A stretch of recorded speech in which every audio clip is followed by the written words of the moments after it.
Welcome to CE on ReachMD. This activity is provided by Global Learning Collaborative and is part of our Minute CE curriculum.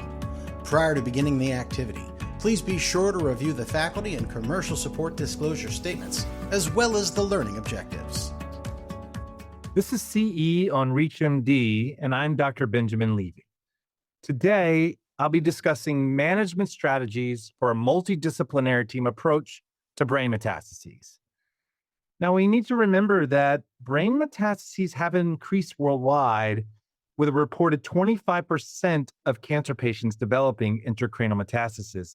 Now, some of this has to do with the fact that we've done quite well with targeted therapies and immunotherapies that have enhanced survival times, but this has paradoxically been associated with an increased incidence of developing brain mets.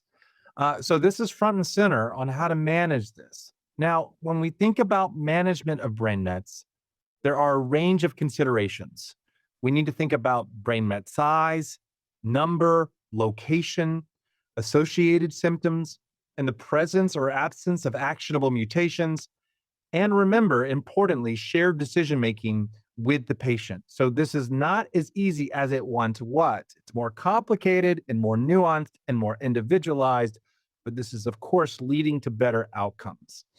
Of course, when we think about this, it takes a village and a multidisciplinary approach, which includes medical oncology, radiation oncology, neurosurgery, neuro-oncology, and importantly, supportive disciplines to help patients get through this. In the past, of course, it's all been about radiation oncology approaches as well as surgery, but the advent of newer therapeutics have changed the game. From a medical oncology side, we need to remember that different drugs have different CNS penetrations and different CNS activity. Of course, leading the way are the targeted therapies. Targeted therapies have revolutionized the therapeutic algorithm and the treatment paradigm for patients with brain mets. We know that these drugs, these small molecule inhibitors, have the ability to cross the blood-brain barrier and elicit meaningful and durable responses in the brain. But a caveat is that not all targeted therapies are the same.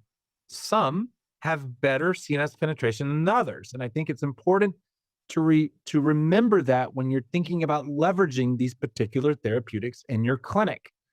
The second thing to remember is that some of these new drugs that aren't targeted therapies, like bispecifics, antibody drug conjugates, and even immunotherapies, these drugs do have the ability or have shown CNS penetration and intracranial response rates. Now, they're not as high generally as the targeted therapies, but remember that some of these do get into the brain and may stave off the need for radiation.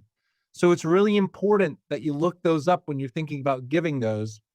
I get a lot of times second opinions on this, where I'm surprised, as well as the primary oncologist, of how well some of these drugs may work in the brain.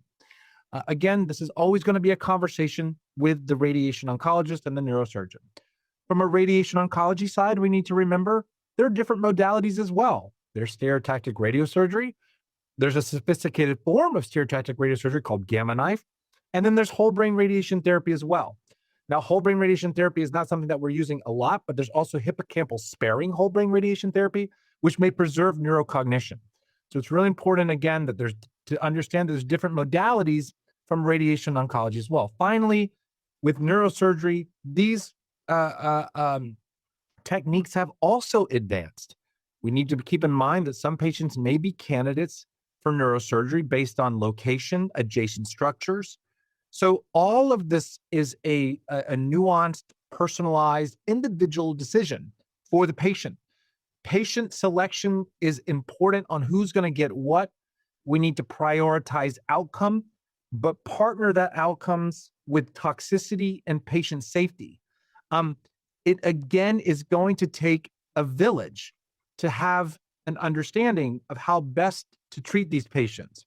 We need to remember after the treatment, whatever it may be, we need to manage the toxicity of those modalities, whether it be radiation necrosis, whether it be potentially disease progression on a TKI that's not working. These are all really important considerations. And also, how do we do both? Are we going to do both radiation and systemic treatments? These are really where it takes a multidisciplinary approach. And with that, my time is up. I hope I've given you something to think about. Thanks for listening. You have been listening to CE on ReachMD. This activity is provided by Global Learning Collaborative and is part of our Minute CE curriculum. To receive your free CE credit or to download this activity, go to reachmd.com/CME. Thank you for listening.